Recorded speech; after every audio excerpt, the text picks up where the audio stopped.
What if you've been wrong about Buddhism?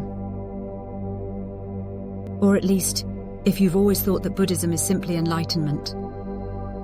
See, while the goal of Buddhism may be enlightenment, the fact is that the Buddha didn't just wake up one day and go, "Oh wow, I get it now." Nope. His path to awakening was a lot of work, a lot of trial and error, dead ends and blind alleys, but one that ultimately followed a unique sequence. One that any path claiming to lead to realization must also follow. And guess what? It's probably not what you think. The path is not like an output of Google Maps. It's not a checklist, and it's definitely not something you can just wander through. Instead, as the Buddha's laid out in his first discourse, setting in motion the wheel of the Dharma, it's more like a treasure hunt. And it all begins with the experience of equanimity, which then leads to direct knowledge, which then leads to self-awakening, which finally leads to unbinding, where each step in the sequence builds on the last, inevitably turning vague feelings and ideas into deep, transformative knowledge. Here's how it works.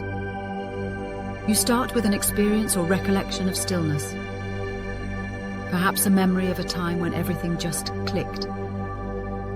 And along with the experience or memory comes the instinct to explain it. First the questions. What just happened? Was it something I did? Then the guesses. Think of them as promising but untested theories. Then those original notions evolve into knowledge, direct knowledge, explanations supported by evidence and experience. But there's a catch. Not all knowledge is created equal. That is, knowing that you can wiggle your ears doesn't mean that you can. Only when you can consistently assert what you understand in the abstract does knowledge start to become purified, fully integrated into your being, shaping how you see and engage with the world. It's called self-awakening.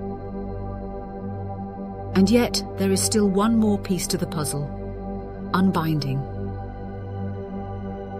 And as we've already said, the whole process is much like a treasure hunt, where every answer leads to the next question, forcing you to actively engage, test, and refine your understanding.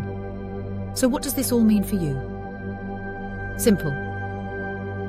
If your current path isn't a lot of work, if it isn't dispelling most of the notions that arise, if it isn't pushing you toward a more simplified, more elegant, more purified understanding of who you are, if it's all theory, all feel-good ideas with no testing and no transformation, then it's not Buddhism.